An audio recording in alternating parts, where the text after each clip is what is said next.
we were directed to a live media chat with the governor of Lagos State, the Governor Babajide Sanwo-Olu.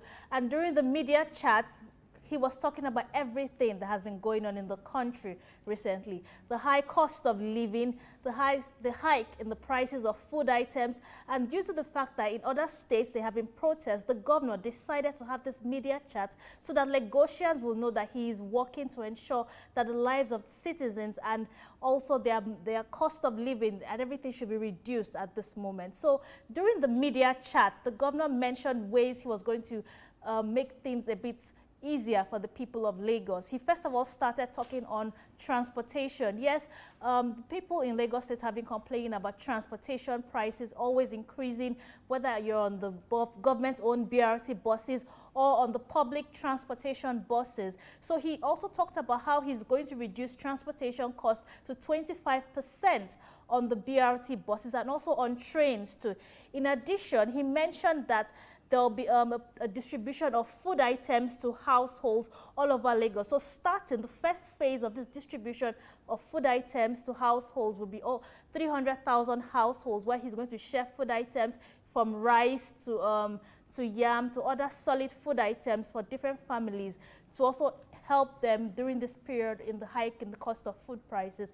Next up, he also talked about Sunday markets. Yes, we have that in Lagos State at the moment. We have markets that open on Sundays, but not all markets. So he mentioned that there will be Sunday markets 42 markets will be open on Sundays in Lagos State, and in these markets, food items will be sold at a highly reduced rate. So in partnership with the local government areas, this will be achieved. Hopefully, this will also help us to we won't be complaining about the prices and the cost of food items all the time.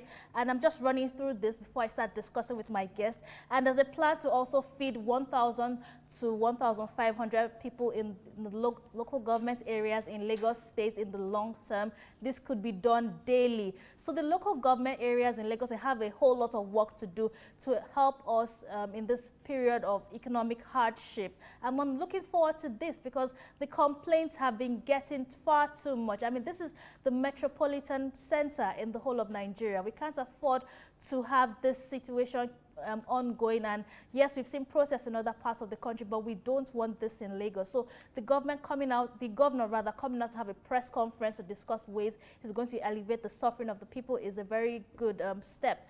And in the health sector, he also mentioned that there'll be free healthcare, free medical checkups. So he's going to have this canopies, these tents where doctors can meet with patients on free charges, free consultation charges for you to check your blood pressure, for you to also find out if you have any ailments. So I think that's a very good step in the health sector. And in addition, in agriculture, the governor also mentioned that he's going to have to partner with the Ministry of Agriculture to have silos in the state. So he mentioned about 2 vessels of paddies and then silos to store grains in the states, which is also very good. Lagos having its own silos in the state to store grain. So I think in times like this, we could also take from those state-owned grain reserves. I think it's also a good step going forward. And in addition, he also has plans to have a logistics hub. So this logistics hub will also have different storage facilities for food items. I remember during the period of COVID,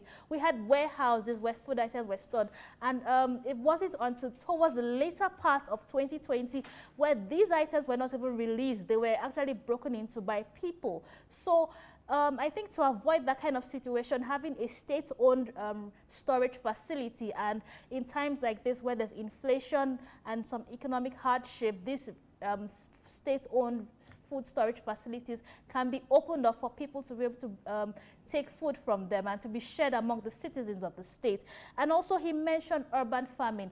Now, urban farming is something I have discussed with guests here over the past week. So this week also, we've talked about how in your own small backyard, you could plant things like vegetables, tomatoes, pepper, onions, so that it's not all the time you have to go to the market to be buying food items. So I think all the steps that the governor mentioned are actually very good steps going forward to help us during this period of economic hardship. I am still here in the studio with my guest, Mr. Charles Fakrogha. We're also talking about personal finance and how to how to help yourselves during this period of economic hardship in the state. So the governor did mention some certain directives he's going to put into place, and I am impressed with them. But Mr. Charles will also give us his thoughts on what the governor mentioned. Yes, thank you very much, Lovina.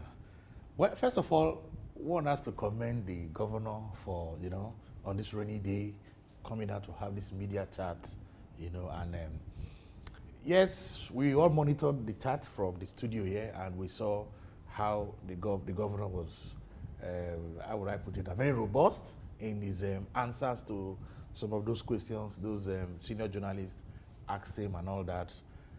But I want to say that all those palliative, all those measures, Lagos State government is making a mistake in one way or the other. Why do you say that? Yes, the issue now is Lagosians are people who are hardworking.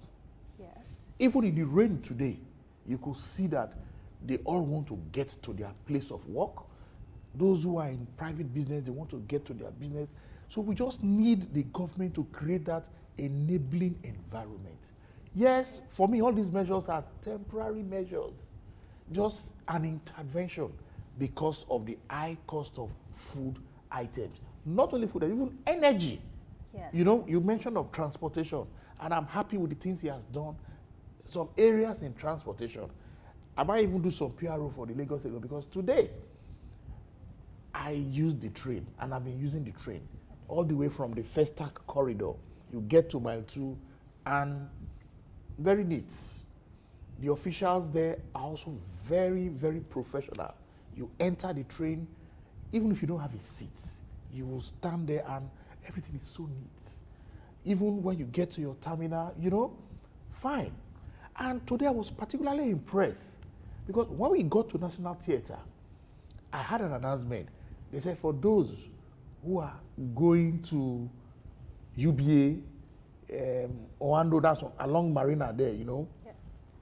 because they can't come down, follow the train to the end of Outer Marina. And some people actually disembarked from the train, and there was a bus waiting for them. So for me, that shows that, yes, transportation is intermodal. The rail, the road, the water, and that is good. Now, Sanwo-Olu is doing well when it comes to that. But one particular area that is making Lagosians not to believe things he's even saying is the road transportation.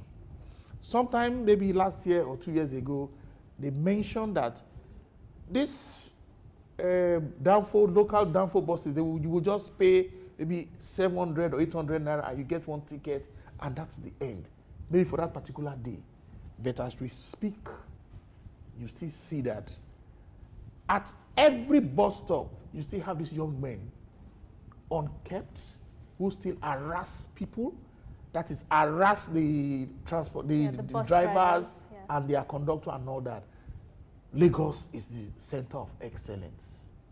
We don't want that kind of thing, because that will go a long way in taking care of energy poverty when it comes to transportation.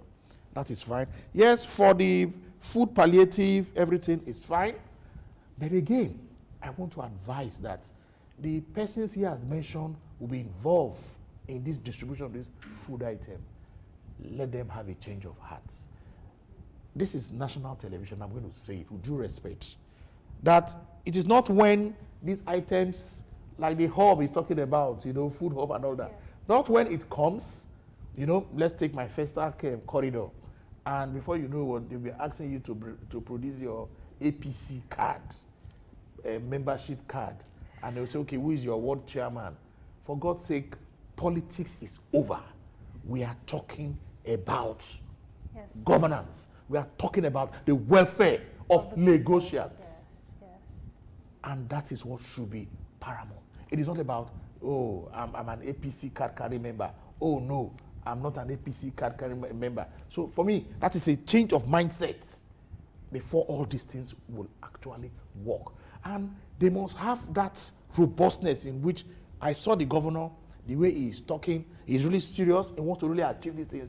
But the people he's going to use to implement or execute some of this program, they have to buy into his vision. And Yes, he himself has to be very, very transparent, honest, integrity. Then the other arm of the government, that is the legislators, they should also follow suit. You don't just, these times are hard. We're looking at inflation, food inflation over 33%. We're talking of people's personal finance. You used to spend, maybe you are budgeted a fixed amount of money for a particular item, maybe for feeding, for food. Now you need to spend 10 times that amount. Yeah. Where is that funding coming from? You know, so it's a time where we are telling Lagosians or Nigerians generally to say, okay, your lifestyle. But for how long will they adjust? You know, I was telling some person that, look, there is a lifestyle inflation. You are working in an organization, you get promoted. Then you don't want to use the kind of car you are using. You want to get a new car to befit your new position, your new promotion. I'm advising them now, please, don't do that. If you do that, that is what we call lifestyle creep. It is an inflation. It's a lifestyle inflation. So let us all be very, very careful. Let us, in terms of our spending, for now, I'd always advise, being a personal finance expert, we should be looking at our necessities, not our wants. That's two different things. Yes. Our necessities. That is what we should plan for now. Like the governor have said, this hard time will not last forever. So these interventions is well received from the governor, and Lagosians are willing to cooperate to ensure that we have peace in Lagos. I will tell you, as a broadcaster and somebody who moves around, if you listen to the discussions of Lagosians, even in bus stops, street corners, inside the vehicle, you will see that these are people who are just waiting for something to trigger them, and they are just off. Yes. You know, so we should be careful. And again, I will keep repeating it. The palliative, especially this food palliative that you mentioned, rice, meat, garri, some tomatoes, it should be efficiently distributed. Not one party member will carry all these items and keep somewhere in one warehouse. And like I know my first tag people, once they discover any warehouse, please, we are not encouraging them to be lawless, but they will invade that warehouse. We saw it happen in COVID-19 period. And in fact, a legislator, because of that, they couldn't return back to Lagos. I don't want to mention her name. Because Lagosians or Amu Odofin local government, first act in particular, they felt that she doesn't want it to go back to that house because of her utterances. So, yes, Lagosians are not lazy. We don't want handouts. We just want the government to create that enabling environment, try to tamper this inflation, and see that the policies are working. Then Lagosians will go about their normal duties and fend for themselves. We don't want government to be giving us stipend, give you one load of rice or garri. No, Lagosians don't want that. Create a enabling environment so that they can do their business peacefully and earn and feed themselves. You know, so I will encourage all Lagosians to reappraise their personal finance because of the times in which we find ourselves. If you have not done your personal finance before, please get in touch with a finance expert, maybe a stockbroker who is vast in that area, and you begin to draw your own comparator. But before I even go, you made mention of health. Yes. Now, yes, because I also have interest in healthcare, and I know that some of these drugs, you know, people who have certain illness, diabetic, hypertension, you know, and all that. In fact, I will mention, my wife is a senior nurse and midwife, and she tells me some patients cannot afford to pay for the drugs. Yes. The doctors are prescribed. He also mentioned that there will also be a reduction in the prices of drugs that these doctors will prescribe during the free medical checkups that he intends to. Okay, I was coming to that too. That is the free medical mission they will be doing. Yes. Again, like I said, it should not be for APC members alone. It should be for all Lagosians in that locality, because these persons are quick to just ascribe that it is their right, it is their entitlement, and all that. So again, if you say you are going to be a rebate on those drugs, please let us see it to be done. Because we have seen cases where, even in primary school, in some of these local government, the headmistress or headmaster or there, or even principals, they tell the student to bring certain amount of money. Meanwhile, some of those things they give, they say they are free. So he has to really have this monitoring team to ensure that the goals, what they want to achieve, it is achieved. And I appeal to Lagosians, please, let us, all of us, cooperate with Lagos State government so that we'll have peace, and at the same time, we'll be smiling. Then the hardship that we're all going through, we will not suffer for too long. Okay. Thank you for that, Mr. Charles Fakrogha. We actually, yes, we all look forward to these measures that the state governor talked about, to everything coming into fruity, and we can all benefit from it all. So let's take a look at the stock market figures for today, 21st February. Let's take a look at let's take a look at the parallel market figures for today, 21st February. Yes, so we all know that the prices of the parallel markets has been increasing over the last few days. It's quite an astronomical increase over the last few days. So today, the naira is buying the dollar at 1,880 naira, and it's selling at 1,900 naira. And the pound sterling, the naira is buying the pound sterling at 2,230 naira, and it's selling at 2,260 naira. And the euro, the naira is buying the euro at 1,940 naira, and it's selling at 1,960 naira. So, Mr. Charles, you can see our parallel market figures are really increasing. It's quite worrisome, actually. It looks like the dollar will soon reach 2,000 naira to $1, and I mean, it's something I'm worried about. Okay, I'm seeing the figures, the graphics. Yes, what we are saying here is, okay, for dollar now, you're saying people are buying dollar at 1,880 naira, and of course the dealers are selling for 1,900 naira. That is the bureau de change rates we are talking about. The unofficial market. Unofficial market. Yes, it's only when you flood the official market with this dollar that the people in the parallel market will have no choice. Yes. But again, as we speak, I knew of somebody who runs a small business, but most of her input she has to import. Okay? Now, getting this dollar from her bank is a big problem. And I must say this, she will have to now go to the so-called parallel market. That is, she will go to the malams on the streets and negotiate, and that is where she will get that dollar. And getting it, she will now go and deposit in a DOM account before she can now apply for those important inputs that she needs for her business. So again, it boils down to professionalism. We want to see where, because there have been a lot of accusation against the bankers. Yes. We want to ensure that the CBN increases its oversight function for this bank's operation. That is, dollars that are meant for the bank, let it be there, so that genuine importers can get this dollar and make use of it to produce. Because there is no economy that you cannot import. But you are importing, imagine somebody is into agriculture. You want to import machineries that will assist you in increasing your production. You need to go to the bank. So, yes, this will continue if the government does not intervene intentionally.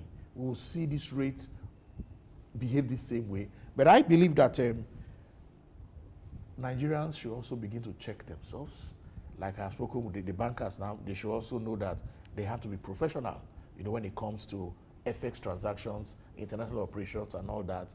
Then CBN should also increase their monitoring to ensure that this FX operation is done properly. Then we cannot continue like this.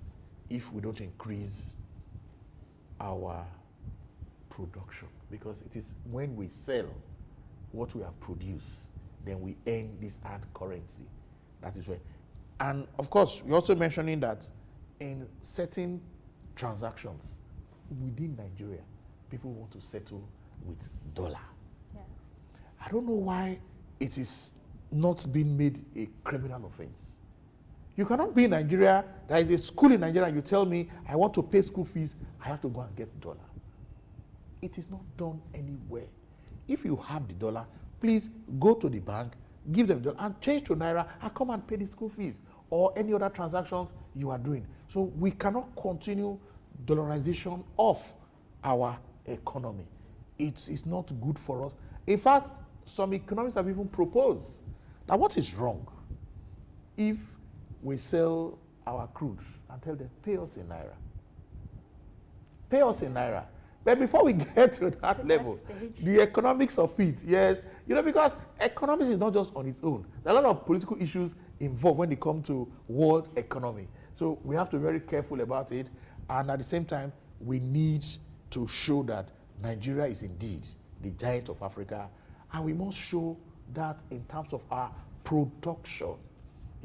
Sorry, someone who was mentioning we are going to import, use some vessels to import paddy of rice and all that. He wants to make sure that we have high storage of these grains in our storage facilities. We don't need to import facilities. Some of those things. We can cultivate them here.